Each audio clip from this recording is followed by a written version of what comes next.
This channel does not promote any violent, harmful, or illegal activities. All content provided by this channel is meant for an educational purpose only. Cancer Healer Center, a new beginning. যে খবর যে বক্তব্য আপনাদেরকে শোনালাম,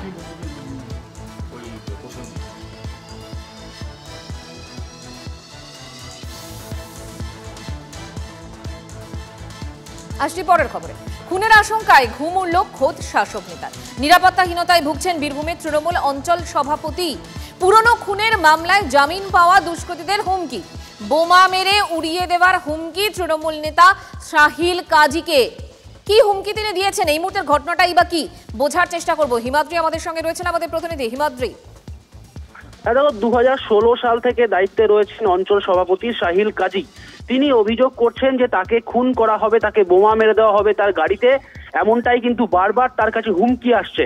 এরপর তিনি police সুপারের দ্বারস্থ হয়েছিলেন, তাকে একজন নিরাপত্তা রক্ষী দেওয়া হয়েছে, কিন্তু সেই নিরাপত্তা রক্ষী তার জন্য যথেষ্ট নয়, তাকে আরো নিরাপত্তা রক্ষী দেওয়া হোক সেই আবেদন কিন্তু ইতিমধ্যেই লিখিতভাবে দুবার জানিয়েছেন পুলিশ সুপার। হঠাৎ করে তাকে হুমকি দেওয়া হচ্ছেই বা কেন, তিনি কি মনে করছেন? দেখো, তিনি জানাচ্ছেন যে এই হুমকি তাকে দেওয়া হচ্ছে দীর্ঘদিন ধরে, তার ফলেই কিন্তু তাকে একজন নিরাপত্তা রক্ষী দেওয়া হয়েছে। ঘটনার সূত্রপাত 2018 সালে, সেখানে সাগর শেখ নামে এক তৃণমূল কংগ্রেসের কর্মী, তাকে বোমা মেরে খুন করা হয়। 15 জন দুষ্কৃতী, যাদের মধ্যে অনেকে জামিনে রয়েছে এমনটাই তিনি জানাচ্ছেন। এবং সেই সমস্ত দুষ্কৃতী বা অন্যান্য যারা দুষ্কৃতী রয়েছে তারা এলাকায় দাপিয়ে বেড়াচ্ছেন, তিনি বাধা দিতে চাইছেন যাতে এলাকা শান্ত থাকে, আর দুষ্কৃতীরা চাইছে তাদের মতো করে সেখানে রাজ করতে। সে কারণেই তার সাথে মতবিরোধ, এমনটাই তার অভিযোগ। তার ফলেই কিন্তু তাকে হুমকি দেওয়া হচ্ছে এবং প্রাণনাশের হুমকি দেওয়া হচ্ছে। এরপরেই পুলিশ সুপারের দ্বারস্থ হয়েছেন তিনি। নজর রাখো হিমাদ্রি, ধন্যবাদ। বিষয়টা হুমকি, এখানে ধরেন যারা হুমকি দিচ্ছে তাদেরকে যদি আপনি চুরি চামারি করতে দেন বা চুরি ডাকাতি করতে দেন, কারো কাছে তোলাবাজি করতে দিলে, তাহলে কিন্তু কোনো হুমকি আসবে না।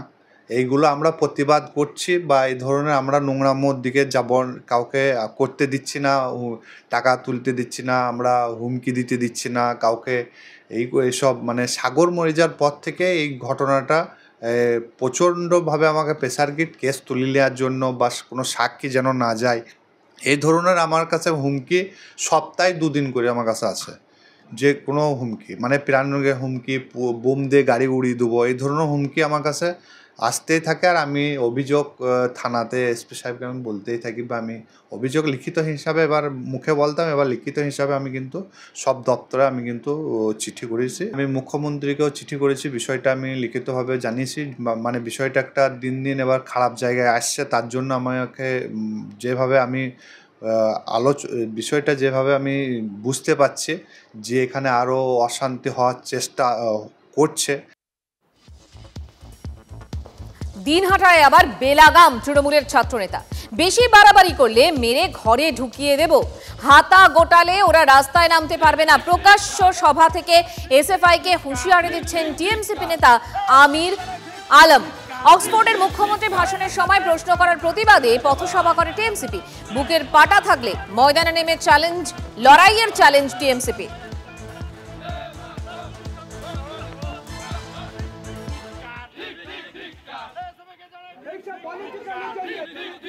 আমি সিপিএম ভাইদেরকে বলতে চাই, তাদের যদি বুকের পাটার দম থাকে তারা ময়দানে এসে আমাদের সাথে লড়াইটা করুক। তারা ওই বিড়ালের মতো কোনো ঘরের ভিতরে গিয়ে কিছু কথা বলবে, সেগুলো আমরা বরদাস্ত করি না। তাদের যদি বুকের পাটা এবং বাপের বাটা হয়ে থাকে তারা ফিল্ডে এসে আমাদের সাথে লড়াই করুক। এবং আমরা তাদেরকে একটু জায়গা দিচ্ছি বলে যে তারা সুন্দরভাবে রাস্তাঘাটে চলাফেরা এবং তাদের কর্মসূচিগুলো করতে পারছে।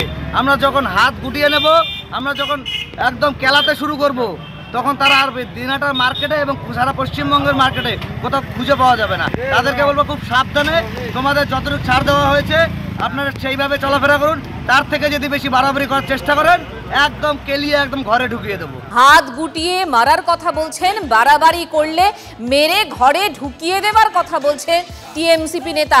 দিনহাটার তৃণমূলের ছাত্র নেতার দাদাগিরি।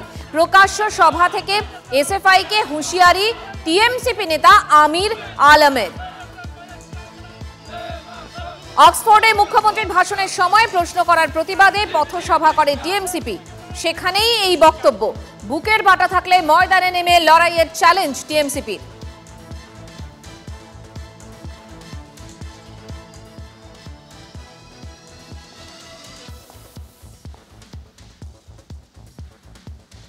প্রণয় কার্জি এসএফআই এর রাজ্য সভাপতি এই মুহূর্তে আমাদের সঙ্গে রয়েছেন। প্রণয়, এই মুহূর্তে যে ঘটনা আমরা বলছি, দিনহাটার এই টিএমসিপি নেতা তিনি বলছেন মেরে ঘরে ঢুকিয়ে দেবেন, বাড়াবাড়ি করলে রীতিমতো চ্যালেঞ্জের কথা বলছেন তিনি। আপনি শুনেছেন নিশ্চয়ই, আরেকবার যদি আপনি চান শোনাতেও পারি, আপনার কি প্রতিক্রিয়া? তৃণমূল ছাত্র পরিষদের কালচারই এটা। তৃণমূল ছাত্র পরিষদ ক্যাম্পাসগুলোকে বহুদিন থেকেই দুষ্কৃতীদের আড্ডাখানায় পরিণত করেছে। যে দিনহাটার থেকে এই কথা আসছে, সেই দিনহাটার তৃণমূল ছাত্র পরিষদের নেতা হোক বা তৃণমূল কংগ্রেসের নেতৃত্ব হোক, তাকে জিজ্ঞাসা করুন যে এই দিনহাটা কলেজে অলোক নিতাই দাস, তিনি এসএফআই করতেন না, তৃণমূল ছাত্র পরিষদের নেতা ছিল, তাকে ক্যাম্পাসে খুন করা হয়েছে। এই খুনের রাজনীতি, চমকানো ধমকানোর রাজনীতি তৃণমূল কংগ্রেস করে বাংলার মাটিতে টিকে থাকবার চেষ্টা করছে। বহিরাগতদের দিয়ে এসএফআইকে আটকানোর চেষ্টা করছে। এসএফআই এর পরিষ্কার কথা, ক্যাম্পাস দুষ্কৃতিমুক্ত করুক, হিসেব এসএফআই বুঝে নেবে। ক্ষমতা থাকলে ওই নেতৃত্বকে বলুন যে রাজ্য সরকারকে এ রাজ্যের বুকে ছাত্র সংসদ নির্বাচনের তারিখ ঘোষণা দিতে। তারিখ যদি ঘোষণা দেয়, কত ধানে কত চাল, এসএফআই সেই দিন বুঝিয়ে দেবে। ধন্যবাদ আপনাকে। প্রণয় কার্জি এসএফআই এর রাজ্য সভাপতির সঙ্গে কথা বলছিলাম।